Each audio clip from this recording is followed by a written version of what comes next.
We are back, folks, here on the Michigan Insider on Sports Talk 1050 WTKA, online at WTKA.com. We're live here inside the Suburban Chevrolet Make the Choice studios, and that's the theme music for our next guest. He's done it his way and is on his way to the top. I'm talking about Marcus Ray, Ray29. Good morning. Sam, what's up, man? It's been a while. You all right? I'm all right. Ready for the season to get here, man, so we can talk about some actual games. I love your breakdowns. I know you break it down extensively with all the footage. You get the coach's tape, right? Yeah, I get the actual coaching footage. I don't watch the TV copy very much beyond when it comes on TV. But when you get the coaching film or the film we used to watch as a player, I can see the tight copy, the wide copy. I can really break down the schemes and player analysis and figure out what coaches were trying to do. So I take it to the lab, man. I don't watch any TV. I don't watch Real Housewives of Flint like you and Rockford, Maryland, Jersey Shore, and all. I'm not watching that, man. I'm all football. I gotcha. All right, so Marcus, got to get your take with what has certainly riled up a significant portion of the fan base. As a former player, what significance or how significant was Brady's decision to name captains after the season? Is that an issue, a problem for this team? Is it going to be something that really helps this team? Just your take on it as a former player.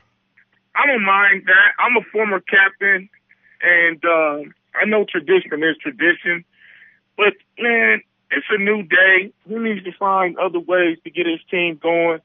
And I think what he's trying to prove is that leadership and captaincy at Michigan is earned. And sometimes if you give it out prematurely to a bunch of guys who don't know how to win, they can lead your team down the wrong tubes or, down the wrong pipe, or they might lead you to victory. But I don't mind what Brady's doing, man. It comes down to wins and losses. And last year, I mean, he understands his football team. That's why he gets paid what he gets paid. That's why he has the freedom to hire who he wants to. The thing is, man, hopefully that captaincy is a carrot in front of the donkey, and he'll find out who really wants to lead. Sometimes when guys get elected captain, they don't really want that role. I mean, on another show, another day, we can break down how the 97 whole deal went down, maybe. But we might talk about that one day. Not today, though, Sam. But the other thing is, Brady wants to find out who wants to lead, who's going to do it by example, and then he's going to evaluate his team after the Ohio State game or going into the bowl game or something like that. He already kind of knows, but he wants to find out so guys don't get complacent and think that they're better than or they know how to win and they haven't. He wants to find out who's going to show it and not just talk about it. Marcus, this conversation yesterday that we had led to I got very frustrated by the end of the show, and I want your take on what I said at the end of the show yesterday, which is there are a lot of things that happen inside a locker room within a football team that is very relevant for the players, but fans probably don't actually want to see what's going on behind closed doors. And maybe nowadays, do you think that sometimes we just know too much because fans are bent out of shape over the captain's thing, but if it works, does it matter? Ira, that's a great point. I always say fans need to be concerned about what they see on Saturday and leave Sunday to Friday to the team. And just turn on the TV, go to a game, and worry about that. I think nowadays there's too much access. There's all access to everything going on, and people tend to worry about the wrong thing. But you're right. I really don't think it matters. I mean, there are some places who used to lead by, have a senior leadership, and then everybody felt like they were a captain, or you were the leader of your position group, or something like that.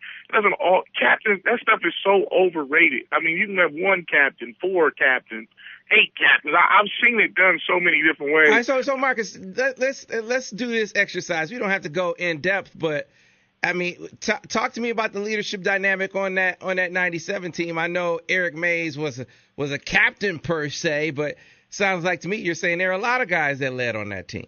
Man, we had leaders all over. He just happened to, fall into it, to be honest, just the way it worked. But really, when it came down to it, Sam was the captain of the linebackers. Charles and myself, me in particular, I had the defensive backs. Glenn Steele was in command of that defensive line. So it didn't matter if Eric Mays was out there or not, or whether he had the title. I mean, there were guys who actually stood in the front line and actually who were leading before that whole thing took place in August, trying to figure out who was going to be appointed captain. It's just one of the things where our whole team was like that. Greasy was the captain of that offense. We knew at the end of the day, John Jansen and Jeremy Tooman and Jack Adamy, those guys had everything under control. So we didn't really get caught up in all that extra stuff. We just went out and played ball and made sure we managed the people that we played next to, and it worked out better that way. So when Eric went down and he came to, and we had an injury timeout, went to the sideline, and Jim Herman said, "Hey, our leader's down. Marcus, it's your defense now." Glenn Steele and Charles Woodson said, "No, we'll be all right. It's been Marcus's defense. We're just going to keep moving. Let's get the Honey in, and let's keep this thing rolling." And it was an upgrade defensively, believe it or not. I mean, it's just how it worked.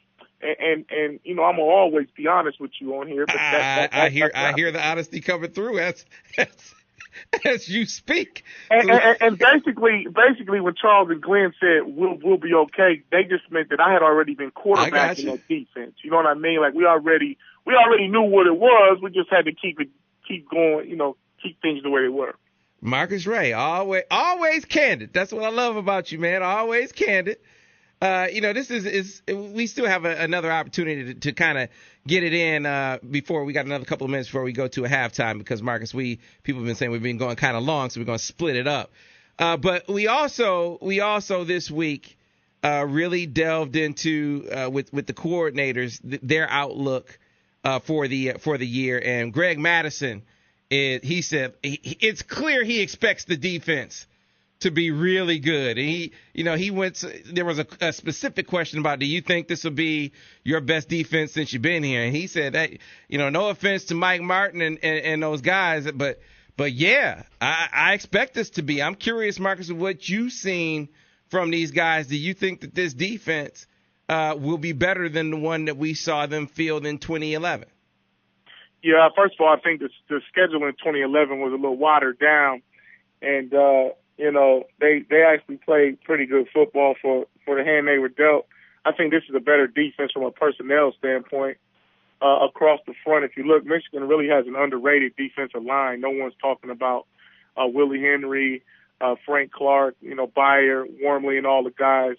Nobody's talking about that unit, but that's going to be a special unit for Michigan this year. Linebackers is, to me, the biggest question. How Jake really going to play? Is Desmond Morgan or Joe Bolden really going to step up? What's it going to look like with, Royce and James walked out? We're going to find out. But I think to a man, the team is better defensively. The secondary has a lot more talent than that 2011 team.